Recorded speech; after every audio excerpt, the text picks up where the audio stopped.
Hello everyone, स्वागत है आप लोगों को ऑल एग्जाम प्लेस के इस प्लेटफॉर्म पर। मेरा नाम है लोकेश गुप्ता। हम लोग यहाँ पर एक सीरीज आप लोगों के लिए लेकर आए थे, क्विक रिवीजन सीरीज, जिसमें हम लोग आपकी जो यूनिट 10 तक की बात करें, फर्स्ट से लेकर 10 असिस्टेंट प्रोफेसर की, उसकी एक समग्र तैयारी आप लोगों की शॉर्ट में हम लोग करा रहे हैं यूट्यूब पे, ताकि आप लोगों की जो 2 अगस्त की एग्जाम है पॉलिटिकल साइंस की, वो अच्छे से तैयार उसके लिए आप लोग हो जाए। ठीक है, तो उसी सीरीज में आज हम लोग बात कर रहे हैं। तीसरे वीडियो हमारा है तुलनात्मक राजनीति, जो हमारा टॉपिक है यूनिट 3, उस पर हम लोग थोड़ा सा बात करते हैं। उसके शॉर्ट में एक रिवीजन हम लोग कर देते हैं, क्योंकि आप लोगों को जो है डिमांड भी थी सब लोगों की, सर जो है शॉर्ट में एक रिवीजन आप लोग करवा दीजिए। तो हम उसी को लेकर आप लोगों के लिए लेकर आए हैं। और मान के चलिए कि अगर आपने लास्ट मोमेंट पे इतना भी पढ़ लिया है ना, मैंने सारी चीजें इसमें लगभग लगभग कवर की है, सारी इंपॉर्टेंट चीजें मैंने आप इसमें वीडियो में लेकर आया हूं, है ना। तो अगर आप लास्ट मोमेंट पे सिर्फ इतना भी पढ़कर जा रहे हैं तो आपकी तैयारी एक समग्र तैयारी यहाँ पर मानी जाएगी। ठीक, इसी के साथ में ये क्लासेस अभी तो हम लोग, चूंकि आप लोगों की 2 अगस्त को एग्जाम है, तब तक तो कंटिन्यू है ही। उसके बाद हम यूजीसी नेट और सेट के लिए भी इसको कंटिन्यू रखेंगे ना। तो जो बच्चे यूजीसी नेट सेट की तैयारी करना चाहते हैं, उन बच्चों के लिए भी हम लोग ये प्रयास करते रहेंगे। इसके साथ ही हमारी क्लासेस ऑल एग्जाम टेस्ट पे चल भी रही है, नेट सेट और एपी की। जो बच्चे नेट सेट एपी की तैयारी करना चाहते हैं वो इस क्लास को ज्वाइन कर सकते हैं। इस क्लास की अगर हम प्राइस की बात करें तो इस कोर्स की हमने प्राइस अभी जो रखी है, वैसे तो वो 2999 है, बट अगर आप अभी इसको परचेस करते हैं तो 2000 रुपए प्लस जीएसटी इसमें कोर्स आपको मिल जाएगा।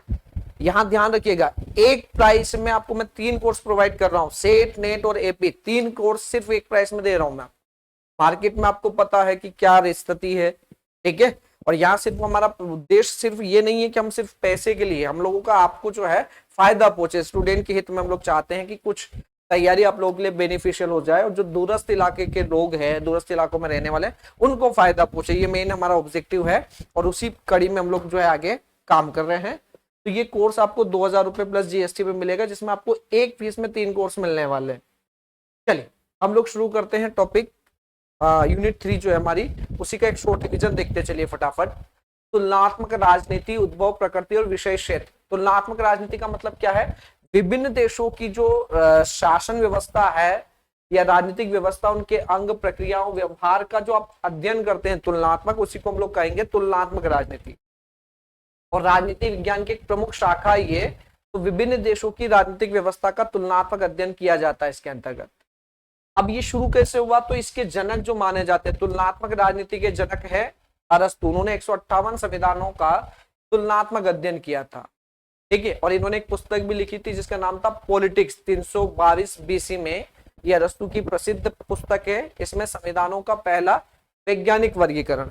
तो तुलनात्मक राजनीति क्या है ये आपको क्लियर हो गया होगा, इसके जनक कौन है, और इसमें पुस्तक जो है वो पॉलिटिक्स पहले आपको ध्यान रखनी है। फिर दूसरे व्यक्ति जो आते हैं वो आते हैं एडवर्ड फ्रीमैन। एडवर्ड फ्रीमैन, इन्होंने तुलनात्मक राजनीति को केवल ऐतिहासिक और संस्थागत सीमाओं तक ही देखा है। तो इन्होंने ऐतिहासिक और संस्थागत सीमाओं तक उसको बांध के रखा, वर्तमान डायमेंशन पे उस पर बात नहीं की। और इसी तुलनात्मक राजनीति के चरण को हम 2 भागों में बांट रहे हैं, परंपरागत चरण और आधुनिक चरण। परंपरागत चरण एक औपचारिक चरण था, इसमें केवल पश्चिमी देशों के कानून, संविधान और संस्थागत ढांचे का अध्ययन होता था। तो केवल पश्चिमी देशों की व्यवस्था बेटर मानी जाती थी, यूरोप और देन अमेरिकी व्यवस्था को बेटर माना गया था। लेकिन आधुनिक चरण में द्वितीय विश्व युद्ध के बाद व्यवहारिक क्रांति के कारण राजनीति में जो गैर संवैधानिक संस्थाएं, जैसे दबाव समूह, मतदान व्यवहार, या जो गैर पश्चिमी देश है, उसका अध्ययन भी शुरू हुआ। तो पहले वाले जो चरण था परंपरागत, इसमें पश्चिमी देशों की जो राजनीतिक व्यवस्था थी उसका अध्ययन होता था। आधुनिक चरण में किसका हो रहा है? तो केवल राजनीति क्या नहीं, यहाँ पर जो प्रेशर ग्रुप की बात कर ले, मतदान व्यवहार की बात कर ले, और जो गैर पश्चिमी देश है उसके यहाँ की अध्ययन भी शुरू हो चुका है। इसके साथ हम लोग बात करते हैं तुलनात्मक राजनीति के उपागम और उसके प्रमुख विचारक कौन है। तो उपागम या दृष्टिकोण का मतलब क्या है? वह तरीका या फ्रेमवर्क जिसके माध्यम से हम अलग अलग देशों की राजनीति और उनके व्यवहार को समझते हैं, उनका एनालिसिस करते हैं। तो उपागम का मतलब वे तरीके या फ्रेमवर्क जिनके माध्यम से हम अलग अलग देशों की राजनीति और उसके व्यवहार को समझते हैं, उनका क्या करते हैं? विश्लेषण करते हैं। उसको नाम दिया गया है क्या यहाँ पर? उपागम। अब सबसे पहला उपागम पारंपरिक ट्रेडिशनल उपागम। ट्रेडिशनल उपागम क्या है? ये उपागम पूरी तरह से वैल्यू बेस्ड था, माने इसमें मूल्य को ज्यादा महत्व दिया जाता था, जो केवल राज्यों के कानूनी नियमों, ऐतिहासिक विकास और औपचारिक जो संवैधानिक ढांचा उसका अध्ययन करते थे। तो परंपरागत उपागम में राजनीति में मूल्यों की प्रधानता थी और केवल राज्य के कानूनी नियम, ऐतिहासिक विकास और संवैधानिक ढांचे का ही अध्ययन पर बल देते थे। इस उपागम के प्रमुख विचारक है अरस्तु, Edward Freeman, Lord Bryce, A V Dicey, Carl Friedrich और हरमन फाइनर। तो आपको याद रखना परंपरागत जो उपागम है उसके प्रमुख विचारक कौन है वो भी याद रखिएगा। फिर दूसरा आता है व्यवस्था उपागम, और ये व्यवस्था उपागम क्या मानता है, ये राजनीति को समाज के भीतर एक पूरे सिस्टम के रूप में देखता है। तो ये उपागम राजनीति को समाज के भीतर एक सिस्टम के रूप में दिखता है, जब समाज की मांगे क्या है, इनपुट का काम करती है, और सरकार के जो कार्य है, निर्णय है, वो क्या है, आउटपुट है। तो लोग जो डिमांड कर रहे हैं वो क्या है, इनपुट, और सरकार जो प्रोवाइड करी वो आउटपुट है। इसके समर्थक है डेविड स्टर्न, इनकी पुस्तक का नाम है द पॉलिटिकल सिस्टम जो 1953 में आई थी। मार्टिन कप्लान, अंतरराष्ट्रीय राजनीति में 6 मॉडल इन्होंने दिए हैं, और एक टेलकॉट, पार्सन्स, कार्ल डाइच, ये प्रमुख विचारक है। फिर यहाँ पर अगले जो है वो आता है आपका उपागम संरचनात्मक प्रकार्यात्मक उपागम, और ये उपागम क्या बताता है, ये बताता है कि दुनिया के सभी देशों में जो राजनीतिक संरचना है, जैसे संसद, कोर्ट, है ना, ये अलग अलग हो सकती है, लेकिन उनके द्वारा किए जाने वाले बुनियादी कार्य एक जैसे होते हैं। तो पार्लियामेंट या देन हम बात करें कोर्ट वगैरह, वो सब अलग हो सकती है, बट काम सब एक ही कर रहे हैं, ये इसमें माना जाता है। इसके विचारक है गैब्रियल आमंड, बिंगम पावेल, ठीक है, और इन्होंने यहाँ पर कंपेरेटिव पॉलिटिक्स नाम से एक पुस्तक लिखी है, गैब्रियल आमंड और बिंगम पावेल ने। रॉबर्ट मार्टिन, मेरियन लेवी और एडवर्ड शिल्स। इसी में हम आगे पढ़ते हैं आमंड का दबाव समूह का वर्गीकरण। तो गैब्रियल आमंड ने जो अपना मॉडल था या उपागम था संरचनात्मक प्रकार्यात्मक, इसके तहत हित अभिव्यक्तिकरण को समझाने के लिए जो प्रेशर ग्रुप थे उसको 4 भागों में बांटा है। तो प्रेशर ग्रुप के 4 टाइप्स, एक है संस्थागत दबाव समूह, तो जो संस्था के माध्यम से सरकार पे दबाव बनाते, जैसे सेना, नौकरशाही, राजनीतिक दलों के भीतर के समूह।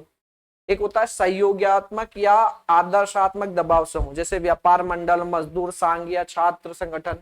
एक होता है गैर सहयोगी दबाव समूह, जो जाति, धर्म या वंश के आधार पर अनौपचारिक रूप से बनते हैं। और एक है अनियंत्रित या असंगठित दबाव समूह, जो अचानक दंगों, प्रदर्शनों या तात्कालिक आंदोलनों के रूप में पैदा होते हैं। तो इन्होंने प्रेशर ग्रुप को 4 भागों में बांटा, संस्थागत दबाव समूह, सहयोगी या आदर्शात्मक दबाव समूह, गैर सहयोगी दबाव समूह और अनियंत्रित या असंगठित दबाव समूह। ठीक है, किसने बांटा, गैब्रियल आमंड ने। इन्होंने एक मतलब यहाँ पर एक निर्भरता का सिद्धांत भी आता है, निर्भरता का सिद्धांत भी इसी के अंतर्गत पढ़ते हैं, जो दिया है एजी फ्रैंक ने। तो आपसे ये भी पूछा जा सकता है डिपेंडेंसी थ्योरी किसकी है, तो एजी फ्रैंक की। इनका मानना है कि तीसरी दुनिया का मतलब समझते हैं ना, जो गुट निरपेक्षता वाले देश थे, या जो ना अमेरिका साइड, ना पूंजीवादी व्यवस्था के साइड थे, ना रूस वाली जो साम्यवादी विचारधारा थी उसकी साइड थे, उसको बोलते तीसरी दुनिया के देश। इसको विकासशील देश भी बोलते हैं। इसका पिछड़ापन कोई प्राकृतिक समस्या नहीं है, बल्कि विकसित देशों द्वारा इनका शोषण किया गया है और इनको अपने ऊपर निर्भर बनाए रखने का परिणाम है। तो ये कहते हैं कि विकसित देश जानबूझकर विकासशील देशों को अपने ऊपर निर्भर बना रहे हैं, इसी को निर्भरता सिद्धांत कहा गया है, जो दिया फ्रैंक ने। एक मार्क्सवादी उपागम, ये दृष्टिकोण राजनीति, राज्य और समाज को आर्थिक आधार, उत्पादन के साधनों, अमीर गरीब के बीच वर्ग संघर्ष के चश्मे से देखता है।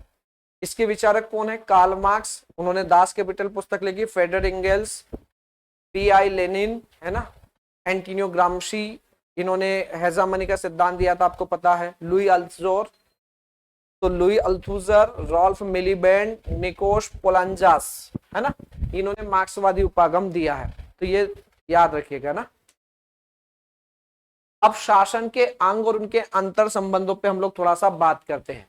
शासन के मुख्यतः आपको पता 3 अंग है, या लोकतंत्र के 3 स्तंभ हम जिसको कहते हैं।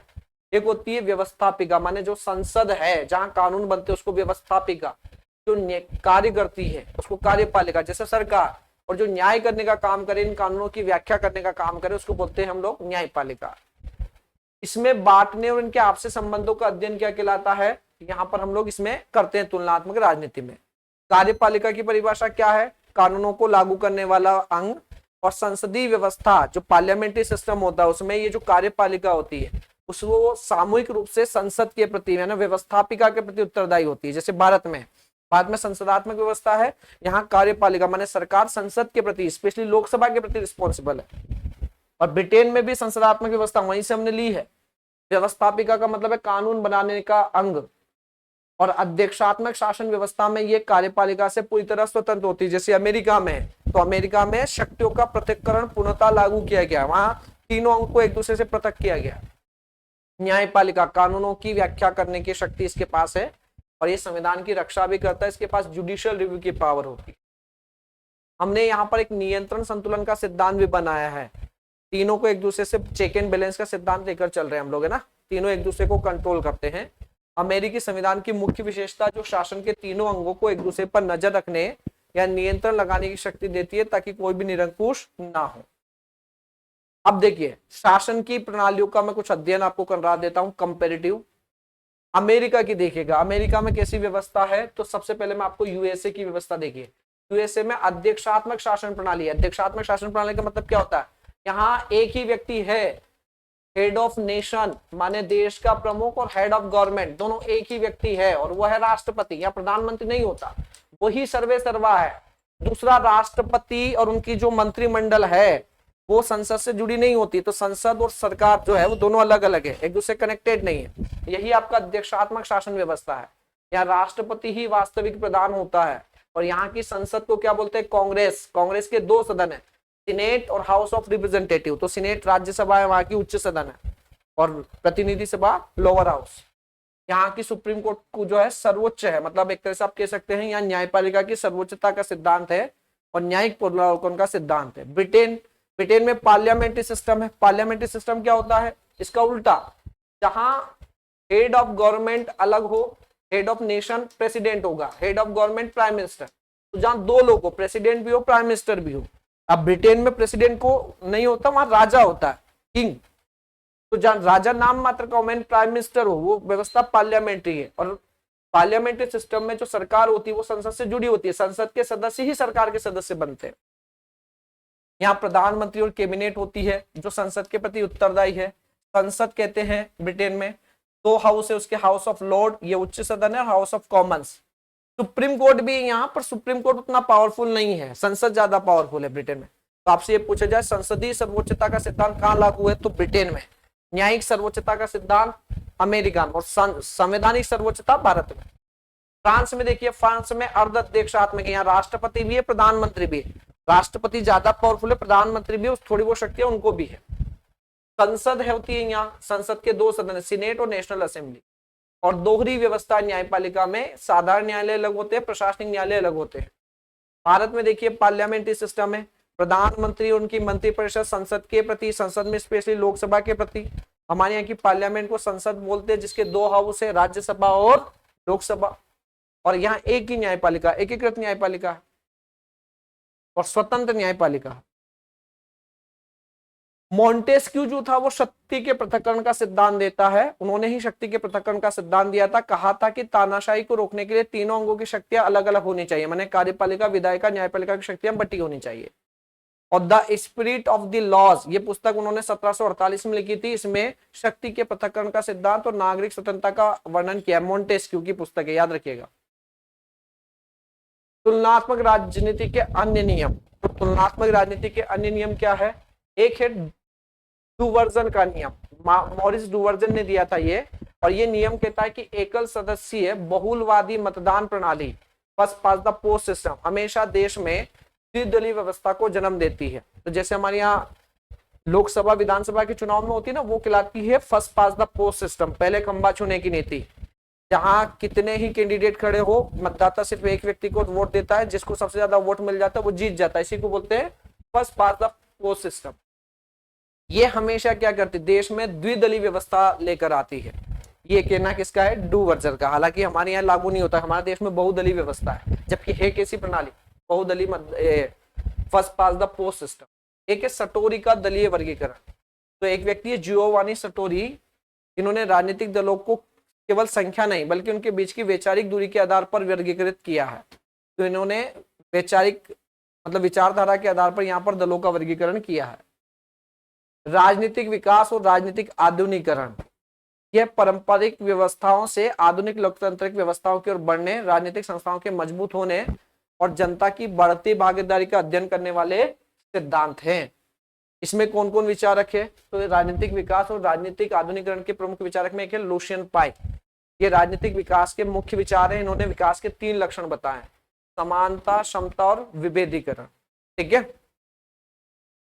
फिर इनकी एक पुस्तक है एस्पेक्ट्स ऑफ पॉलिटिकल डेवलपमेंट। ये लुशियन पाई की एक पुस्तक है, याद रखिएगा, एस्पेक्ट्स ऑफ पॉलिटिकल डेवलपमेंट, जो 1966 में आई थी।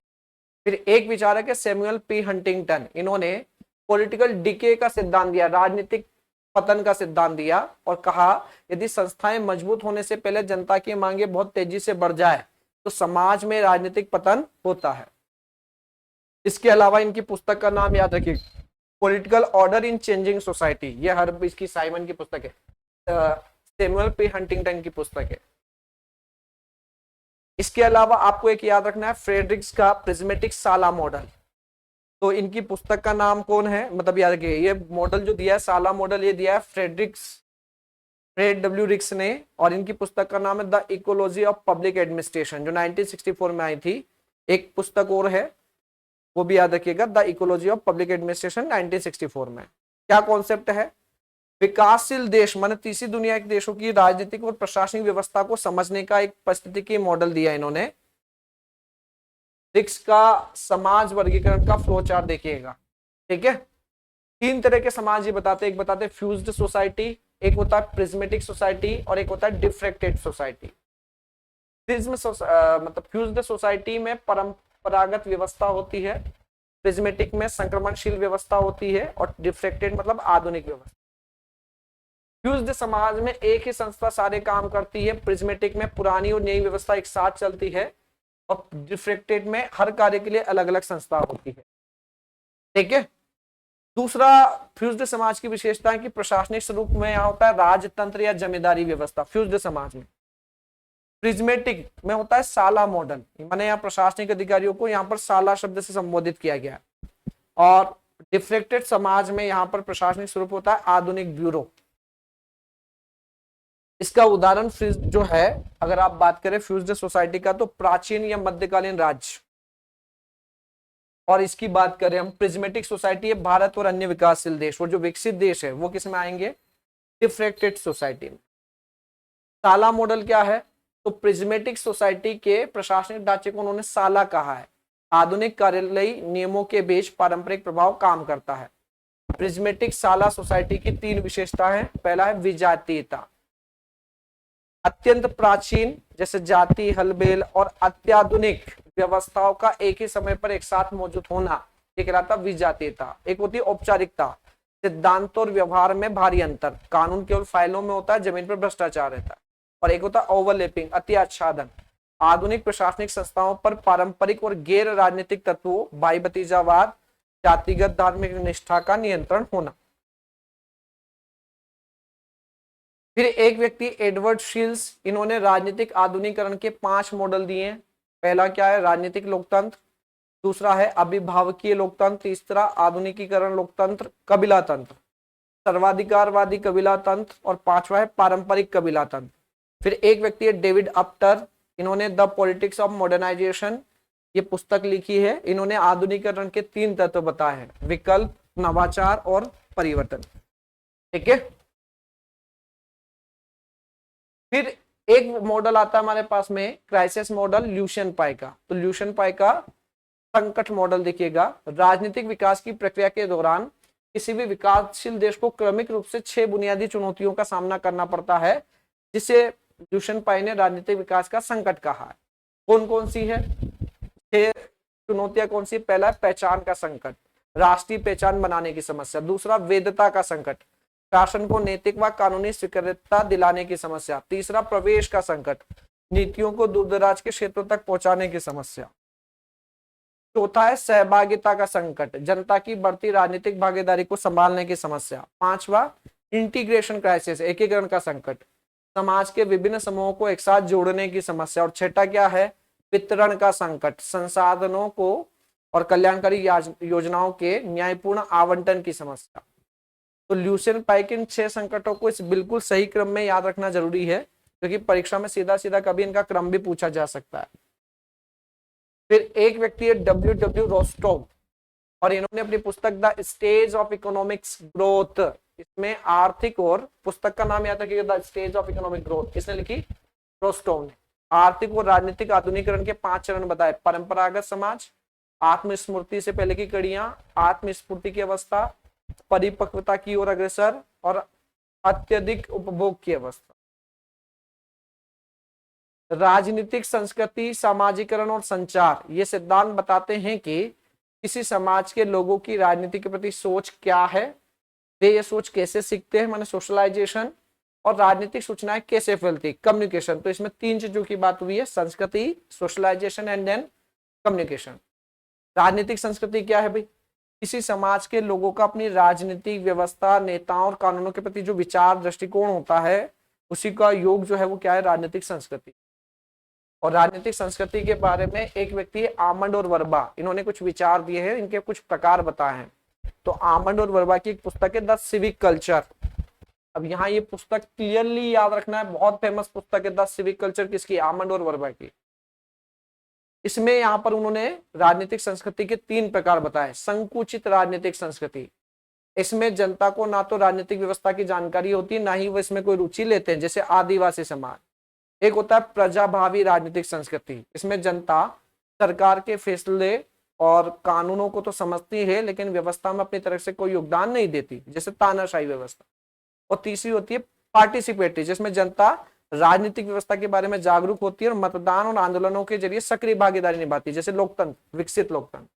तो ये कहते हैं राजनीतिक संस्कृति 3 टाइप की है। एक ऐसी जिसमें जनता कोई जागरूकता नहीं है ना, और दूसरी ऐसी जिसमें जनता सरकार के फैसलों को तो समझती है लेकिन अपनी साइड से कोई योगदान नहीं देती है। तीसरा जिसमें जनता बढ़ चढ़कर योगदान देती है।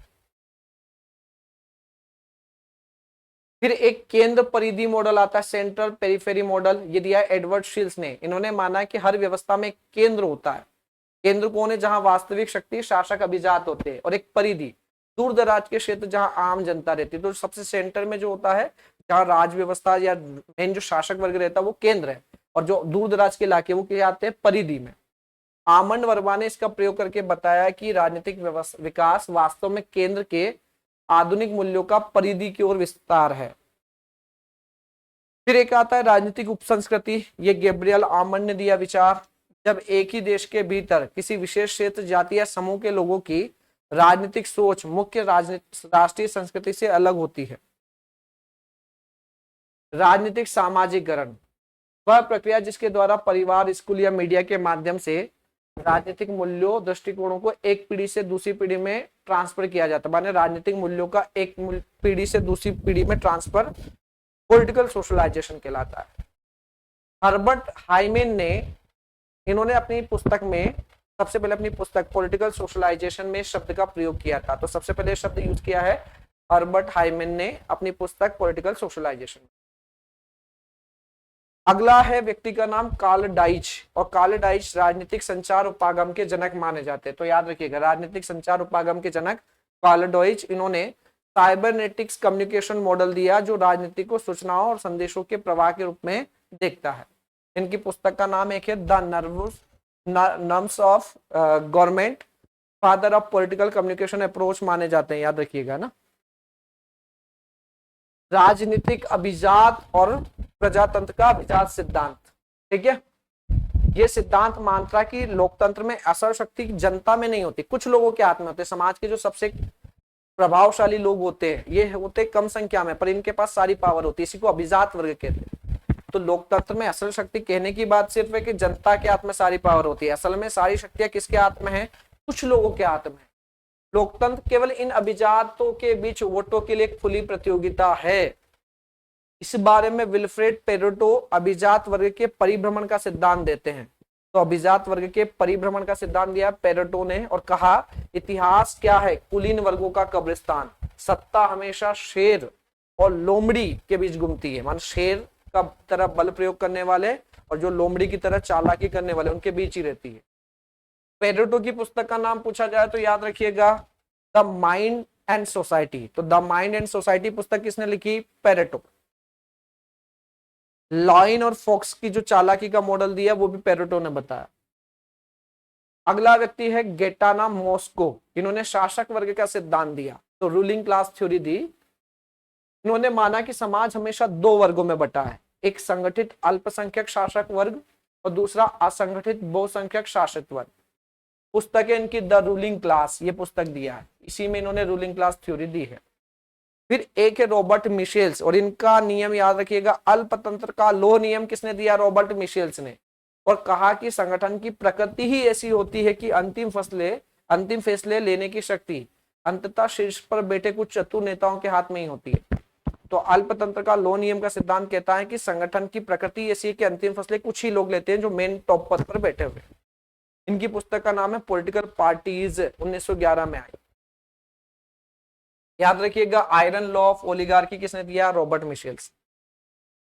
फिर एक व्यक्ति सी राइट मिल्स, इन्होंने शक्ति अभिजात सिद्धांत, पावर एलाइट थ्योरी किसने दी? पावर एलाइट थ्योरी दी है सी राइट मिल्स ने, और बताया कि अमेरिका जैसे विकसित लोकतंत्र को भी सेना, राजनीति और बड़े कॉर्पोरेट घराने के शीर्ष अधिकारियों का त्रिकोण मिलकर गुपचुप चलाता है। तो ये मिल्स का कहना है कि अमेरिका जैसे देश को भी सेना, राजनीति या बड़े जो उद्योगपति वही चला रहे हैं। इसी को पावर एलाइट थ्योरी कहते हैं वो। उनकी पुस्तक का नाम भी द पावर एलाइट है, 1956 में। एक जोसेफ शुम्पीटर, इन्होंने लोकतंत्र का प्रक्रियात्मक या अभिजातवादी सिद्धांत दिया। एक बात याद रखिएगा ना, हम जो भी पढ़ रहे हैं यहाँ पर, मैं जो भी आपको थिंकर्स के बारे में बता रहा है, ये पूरा एक क्रम में याद रखिएगा। पेरेटो ने कौन सा सिद्धांत दिया? याद रखिएगा, परिभ्रमण का सिद्धांत, अभिजात वर्ग के। मॉस्का ने कौन सा दिया? मिशेल्स ने कौन सा दिया? या फिर मिल्स ने कौन सा दिया? शुम्पीटर ने कौन सा दिया? पूरे क्रम में याद रखना है, और मेन की सिद्धांत जो है वो याद रख लीजिए इनका ना, वो आप इतना पढ़ के जाइएगा। लोकतंत्र को केवल एक पॉलिटिकल पद्धति माना शुम्पीटर ने, जिसमें जनता को केवल नेता चुनने का अधिकार होता है, शासन करने का नहीं। इनकी पुस्तक का नाम है कैपिटलिज्म, सोशलिज्म एंड डेमोक्रेसी। ठीक है, तो ये पूरा आप देख लीजिएगा। अब पुस्तकें, उनका क्रम देख लीजिए, कब कौन सी पुस्तकें आई। तो अरस्तु की पुस्तक का नाम है पॉलिटिक्स, 322 बीसी में आई, और इसमें संविधानों का वर्गीकरण किया गया। The spirit of the law I थी मॉन्टेस्क्यू की, जिसमें शक्ति पृथक्करण का सिद्धांत दिया गया, 1748 में आई। 1867 में दास कैपिटल आई, कार्ल मार्क्स की ऐतिहासिक भौतिकवाद और वर्ग संघर्ष का सिद्धांत है। मॉस्का की जो पुस्तक आई है वो आई है रूलिंग क्लास, 1896 में, शासक वर्ग का सिद्धांत। रॉबर्ट मिशेल्स का अल्पतंत्र का लौह नियम, पॉलिटिकल पार्टीज नामक पुस्तक में दिया गया 1911 में। The mind and society, Pareto की पुस्तक है, इसमें अभिजात वर्ग का परिभ्रमण सिद्धांत दिया गया, 1916 में आई थी। 1942 में आई थी capitalism, socialism and democracy, Schumpeter की पुस्तक है, इसमें लोकतंत्र का कौन सा सिद्धांत है? Elite theory. 1953 में the political system, David Easton की आई, शक्ति अभिजात सिद्धांत दिया गया है। पॉलिटिकल सोशलाइजेशन आई थी 1959 में, आलमंड और वर्बा की, इसमें नागरिक राजनीतिक संस्कृति की बात की गई है। 1963 में the nerves of government, Karl Deutsch की आई थी, राजनीतिक संचार उपागम दिया गया इसमें। इसके अलावा 1965 में the politics of modernization, David Apter की आई थी, इसमें राजनीतिक आधुनिकरण की बात की गई है। फिर यहाँ पर हम बात करें 1966 में एस्पेक्ट ऑफ पॉलिटिकल डेवलपमेंट, ये लूशियन पाई की है, जिसमें राजनीतिक विकास का सिद्धांत दिया गया है। 1966 में कंपैरेटिव पॉलिटिक्स, आलमेंट पावेल की आई थी, जिसमें संरचनात्मक प्रकार्यात्मक उपागम दिया गया। 1968 में political order in changing societies, Samuel P Huntington की है, इसमें पॉलिटिकल डीके सिद्धांत दिया गया है। अब तुलनात्मक राजनीति के विशिष्ट सिद्धांत, उनके प्रतिपादक देख लीजिएगा ना, क्या है? राजनीतिक आधुनिकरण का त्रिआयामी दृष्टिकोण किसने दिया? David often. बहुतंत्र का सिद्धांत, पॉलीग्राफी थ्योरी किसने दी? Robert Dahl. विकास का जादुई दृष्टिकोण, magic triangle of development, Samuel पे हंटिंगटन। राजनीतिक व्यवस्था का एजिल पैराडिग्म दिया है टेलकॉट पार्सन ने। प्रकट और अप्रकट प्रकार, ये दिया है रॉबर्ट के मर्टन ने। नव संस्थावाद, जेम्स मार्च और जोहान ओल्सन ने दिया है। राजनीतिक सिद्धांत का नागरिक संस्कृति मॉडल दिया है गैब्रियल आमंड और सिडनी वर्मा ने। अभिजात वर्ग का मनोवैज्ञानिक सिद्धांत, ये दिया है विल्फ्रेड पेरेटो ने। लोकतंत्र का बहुलवादी अभिजात सिद्धांत, रॉबर्ट डहल और एस एम लिपसेट ने। राजनीतिक विकास के 6 संकट, ल्यूशियन पाई। कुछ स्टेटमेंट भी आपको रिवाइज कराता हूं मैं ताकि वो भी याद रहे। स्टेटमेंट देख लीजिए किसने क्या कहा। तुलनात्मक राजनीति सब कुछ है या कुछ भी नहीं, आरसी मैग्नेटिस की है ये। राजनीतिक व्यवस्था समाज के भीतर वेद भौतिक बाध्यकारी शक्ति का प्रयोग करती है, ये किसने कहा, आमंड और पावेल ने। राजनीतिक विकास नागरिक संस्कृति और लोकतांत्रिक स्थिरता की कुंजी है, सिडनी वर्मा का स्टेटमेंट है। राजनीतिक सामाजिकरण व प्रक्रिया जिससे राजनीतिक संस्कृति को बनाए रखा व बदला जाता है, गैब्रियल आमंड का है ये। ठीक है, किसने कहा, ये गैब्रियल आमंड। अभिजात वर्ग कोई ईश्वर दत्त समूह नहीं है, बल्कि केवल अधिक संगठित व साधन संपन्न अल्पसंख्यक है। गेटेनो मॉस्का का स्टेटमेंट है, शक्ति का पृथक्करण पूर्ण रूप से कभी संभव नहीं है, ये वास्तव में शक्तियों का साझाकरण है, रिचर्ड न्यूस्टेड ने कहा। राजनीतिक संचार राजनीतिक व्यवस्था का क्या है, रक्त प्रवाह है, आरसी मैक्रेडिस ने कहा। आधुनिकीकरण एक बहुआयामी प्रक्रिया है जो मानव विचार और व्यवहार के सभी क्षेत्रों को क्या करती है, छूती है, टी ब्लैंक ने कहा ये। ठीक है, ये यूनिट 3 लगभग कंप्लीट हुई, सारे डायमेंशंस कवर हो चुके हैं। यूनिट 3 के तुलनात्मक राजनीति के सारे सिद्धांत मैंने करवा दिए यहाँ पर, है ना। लास्ट में बुक की लिस्ट, प्रमुख प्रिंसिपल्स किसने कौन कौन से दिए, स्टेटमेंट कौन से, वो सब हो चुका है। ठीक है, तो ये वीडियो आप देख के जाइएगा, आपका काम बन जाएगा।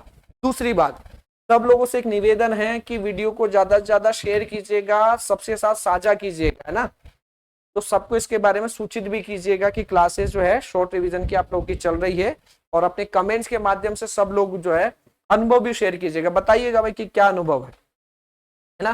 तो अपने अनुभव भी कमेंट्स के माध्यम से जरूर, आपको कैसा लग रहा है वो भी आप जरूर इसके बारे में इन्फॉर्म करिएगा। ठीक, इसके साथ ही मैं आपको कोर्स की जानकारी दे ही चुका हूँ। ऑल एग्जाम प्लेस पर नेट सेट एपी की क्लासेस शुरू हो चुकी है।